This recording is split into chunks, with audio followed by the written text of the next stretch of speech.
ആപ്കി അദാലത്തിൽ ജഗദീഷ് ടൈറ്റലറിന്റെ മേലുള്ള കുറ്റാരോപണം ഇദ്ദേഹം കാരണം പാർട്ടിക്ക് ലജ്ജിച്ച് തലതാഴ്ത്തേണ്ടി വന്നു എന്നുള്ളതാണ്.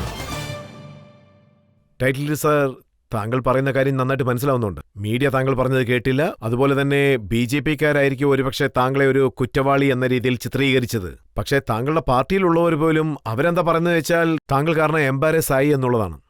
നോക്കൂ, ഇങ്ങനെ ഒരു പെർസെപ്ഷൻ ക്രിയേറ്റ് ചെയ്തിരിക്കുന്നു. ആര് വേണമെങ്കിലും എംബാരസ് ആവാം, പാർട്ടിയെ വിട്ടേക്ക്. കുടുംബത്തിലുള്ളവർ പോലും എംബാരസ് ആയി. അത് അവരവരുടെ വീക്ഷണമാണ്. ഇപ്പോൾ അവിടെ ഉള്ളത് പ്രൈം മിനിസ്റ്റർ സർദാർജിയാണ്. അദ്ദേഹമാണ് ഞങ്ങളുടെ പാർട്ടിയുടെ പ്രൈം മിനിസ്റ്റർ. അടുത്തതായി Sonia Gandhi is A very Noble lady. അവരെപ്പോഴും പോളിറ്റിക്സ് ക്ലീൻ ആയിരിക്കണമെന്ന് വിചാരിക്കുന്ന ആൾ. മേ ബി ഷീ തിങ്സ് ജനങ്ങളുടെ പെർസെപ്ഷൻ ഉണ്ടായിരിക്കാം. എനിക്ക് ടിക്കറ്റ് നൽകാതിരുന്നാൽ ഒരുപക്ഷെ അത് ഇംപ്രൂവ് ആയിരിക്കാം. പഞ്ചാബിലെ ജനങ്ങൾ, അതിലും ഒരു വിഭാഗം ജനങ്ങൾ ഇങ്ങനെ പറഞ്ഞിരിക്കാം. ഇതെല്ലാം ഞാൻ മീഡിയയിലൂടെയാണ് കേട്ടത്. എന്റെ പാർട്ടി എന്നോട് പറഞ്ഞില്ല. ഇതെല്ലാം എനിക്ക് മനപ്രയാസമാണ് ഉണ്ടാക്കിയത്. പിന്നീടാണ് ഞാൻ വിചാരിച്ചത്, എന്തുകൊണ്ടാ പോളിറ്റിക്സിൽ ഇങ്ങനെ? ഞാൻ പാർട്ടിയേക്കാൾ വലിയ ആളൊന്നുമല്ല.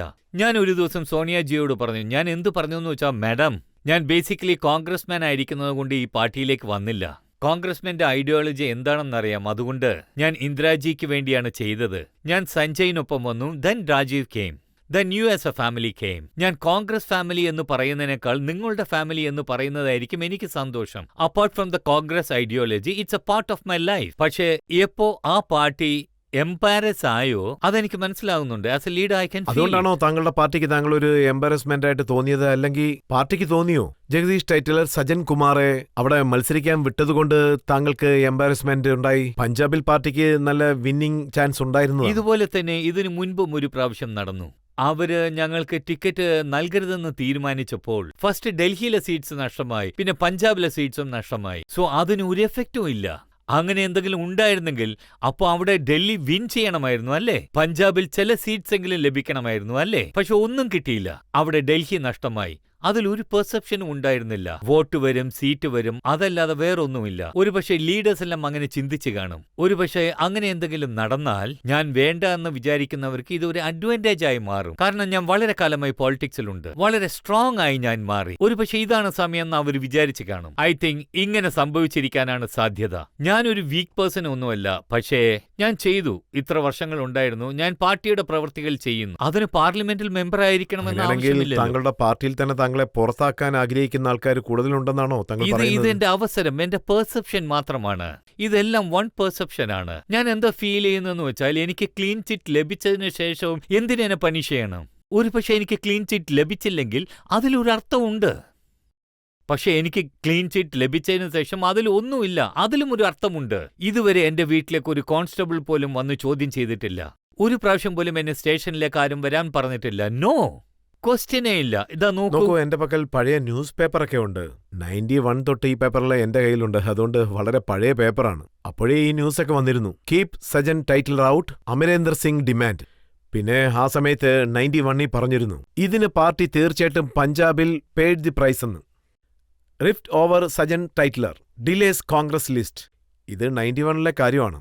പിന്നെ 98 ഇലക്ഷൻ നടക്കുന്ന സമയത്ത് don't give ticket to Tytler, Akalis to campaign against ടൈറ്റിലർ.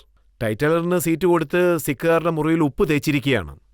So എപ്പോൾ ഇലക്ഷൻ സംഭവിച്ചാലും അകാലിദളും BJP ഒക്കെ പറഞ്ഞ കാര്യങ്ങൾ ഇതുതന്നെയാണ്. എന്നിരുന്നാലും താങ്കളുടെ പാർട്ടിയിലുള്ള അമരേന്ദർ സിംഗും ഇതുതന്നെയാണല്ലോ പറഞ്ഞത്. മേ ബി ഈ തോട്ട് പഞ്ചാബിൽ വന്നെന്നിരിക്കാം. പക്ഷെ ആഫ്റ്റർ റിസൾട്ട് എന്തായി? നത്തിങ്. അവർക്ക് ഒരു ലാഭവും കിട്ടിയില്ല. അങ്ങനെയാണെങ്കിൽ അവരുടെ പെർസെപ്ഷൻ അവർ പറഞ്ഞത് തെറ്റാ. ഇക്കാര്യങ്ങളെക്കുറിച്ച് പാർട്ടിക്കാരോട് പറഞ്ഞ് മനസ്സിലാക്കിക്കാൻ എന്തിനു മനസ്സിലാക്കി കൊടുക്കണം? അവർക്കെന്താ അറിയില്ലേ? ഞാൻ മനസ്സിലാക്കി കൊടുക്കേണ്ട കാര്യം എന്താ? ഇത് എല്ലാവർക്കും അറിയാം. ടിക്കറ്റ് കട്ട് ചെയ്തതിന് ശേഷമല്ലേ എല്ലാം നൽകിയത്. അങ്ങനെ നോക്കുകയാണെങ്കിൽ ഞങ്ങൾ 3 പേരും ജയിച്ചു. 94-ന് ശേഷം വളരെ വലിയ മാർജിനിൽ ജയിച്ചു.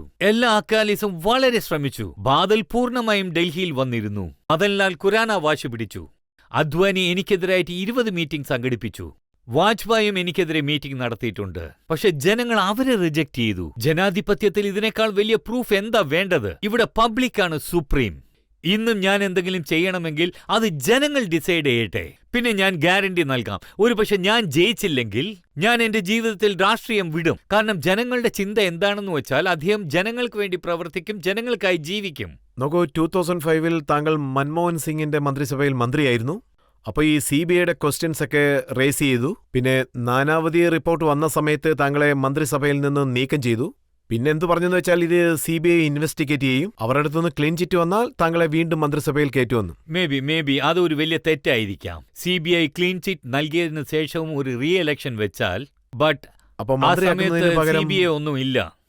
നാനാവതി ഇതാണ് പറഞ്ഞത്, ഞാൻ ഗിൽറ്റി എന്ന് അവർ പറഞ്ഞില്ല. ഇതാണ് നാനാവതി NTTVയിൽ ഇന്റർവ്യൂ നൽകിയത്. കമല ജഗദീഷ് ടൈറ്റ്ലർ ക്ലീൻ. ആരെന്ത് പറഞ്ഞാൽ എന്താ, 3 മാസം കൊണ്ട് നാനാവതി പറഞ്ഞു എന്തെങ്കിലും സംശയമുണ്ടെങ്കിൽ അഫിഡവിറ്റ് നിങ്ങൾ ഇൻവെസ്റ്റിഗേറ്റ് ചെയ്യൂ, ഇദ്ദേഹത്തെ ഒന്നും ചെയ്യല്ലേ. ഒരുപക്ഷെ അഫിഡവിറ്റിൽ സത്യമുണ്ടെങ്കിൽ ഇദ്ദേഹത്തെ ബുക്ക് ചെയ്യൂ. പിന്നെ അഫിഡവിറ്റ് നോക്കിയപ്പോൾ രണ്ടുപേരും ഫ്രോഡാ. പിന്നെ CBIയിൽ നിന്നും എന്താ പ്രതീക്ഷിക്കുന്നത്? ജഗദീഷ് ടൈറ്റ്ലറിന് നേരെ തെറ്റായ കുറ്റം താങ്കൾ ചുമത്തണം. താങ്കളുടെ പാർട്ടി നേതാക്കന്മാരോട് ചോദിച്ചില്ലേ എങ്ങനെ ഇതൊക്കെ വിശ്വസിക്കുന്നത്? ഞാൻ വളരെ ഡിസിപ്ലിനായ പേഴ്സണാണ്. എന്റെ പാർട്ടി ഒരിക്കലും എന്നെ ചോദ്യം ചെയ്യില്ല. I never. എന്റെ പോയിന്റ് ഓഫ് വ്യൂ ആണ് ഞാൻ നൽകിയത്. Then I said party is supreme, Sonia Gandhi is supreme. Sonia Gandhi is A well political leader. ഞാൻ ഇതുവരെ എത്രയോ പേരെ കണ്ടിട്ടുണ്ട്. ഡൽഹിയിൽ പൊസിഷൻ ഹോൾഡ് ചെയ്തവരൊക്കെ എന്നെക്കാളും ബോൾഡായ ലോയൽ ആയിട്ടുള്ള മാൻ ആരും ഉണ്ടാകില്ല. എന്നെക്കാളും ലോയൽറ്റി ടു ദ ലാസ്റ്റ്. ഞാൻ എന്റെ കുടുംബത്തെ പോലും വിട്ടുകൊടുക്കും. പക്ഷെ സോണിയാഗാന്ധിജിയുടെ കുടുംബത്തെ വിട്ടുകൊടുക്കില്ല. ഞാൻ അങ്ങനെയുള്ള മനുഷ്യനാണ്. ഞാൻ ഒരൊറ്റ ആളായി നിന്ന് ഇന്ദിരാഗാന്ധിക്ക് സേവനം ചെയ്തു. 4 പ്രൈം മിനിസ്റ്റേഴ്സിന് വേണ്ടി വർക്ക് ചെയ്തു. ഞാൻ ഒരാളായി ഇന്ദിരാഗാന്ധിക്ക് സേവനം ചെയ്തു, രാജീവ് ഗാന്ധിക്ക് ചെയ്തു, പിന്നെ സഞ്ജയ് ഗാന്ധി, പിന്നെ സോണിയാഗാന്ധി, പിന്നെ അതുകൂടാതെ രാഹുൽ ഗാന്ധിക്കും.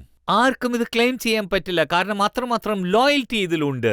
ഈ രാജ്യത്ത് ആര് എന്റെ എതിരെ വന്നു നിന്നാലും എനിക്കിത് പറയാൻ കഴിയും. പക്ഷെ എന്നെ ഇങ്ങനെ ട്രീറ്റ് ചെയ്ത അവരെ ഞാൻ ബ്ലെയിം ചെയ്യില്ല, ഞാൻ എന്നെ തന്നെ ബ്ലെയിം ചെയ്യും. ഇത് ഇക്കാലത്ത് ശരിക്കും ആശ്ചര്യമുള്ള കാര്യമാണ്. ഒരാളെ മന്ത്രിസഭയിൽ നിന്ന് നീക്കം ചെയ്യുമ്പോ, ഒരാൾക്ക് ലോക്സഭാ സീറ്റ് കൊടുക്കാത്തപ്പോ ആ മനുഷ്യൻ പാർട്ടിയിൽ നിന്ന് പോകാൻ 1 സെക്കൻഡ് പോലും വേണ്ട. ഇല്ലല്ല, താങ്കൾ ഞാനൊരു എന്താ കാര്യം പറയുന്നതെന്ന് വെച്ചാ- നിങ്ങളോട് വിശദീകരിച്ച് പറയാം. ലാസ്റ്റ് ടൈം എന്റെ ടിക്കറ്റ് ഡിനേ ചെയ്തപ്പോ Pramod Mahajan, God bless him, ഇന്നില്ല, അദ്ദേഹം എന്റെ വീട്ടിലേക്ക് വന്നു. അദ്ദേഹം പറഞ്ഞു പഞ്ചാബിൽ ഇപ്പോൾ ലീഡേഴ്സ് ആരുമില്ല, അതുകൊണ്ട് നീ വന്നേക്കെന്ന് പറഞ്ഞു. ഇത് ഫാൾസ് ആണെന്ന് എല്ലാവർക്കും അറിയാം. ഇത് സത്യമാണോ ഇല്ലയോ എന്ന് ലീഡേഴ്സിനോട് ചോദിക്കും. ഇപ്പോഴും ജനങ്ങൾ എന്നെ അപ്രോച്ച് ചെയ്തിട്ടുണ്ട്. വലിയ ലീഡേഴ്സിനെ കുറിച്ച് പറയാൻ ഞാൻ ആഗ്രഹിക്കുന്നില്ല. നിങ്ങൾ ക്ലീൻ ആണെന്നറിയാം, വന്ന് ജോയിൻ ചെയ്യൂന്ന് പറഞ്ഞു. I said nonsense. ഈ പാർട്ടി എനിക്ക് എന്റെ അമ്മയെ പോലെയാണ്. എന്നെ കഷ്ണങ്ങളായി മുറിച്ചു കളഞ്ഞാലും എന്റെ കയ്യിൽ കോൺഗ്രസ് കൊടിയേ ഉണ്ടാകൂ. That is the way I am. അതാണ് ഞാൻ.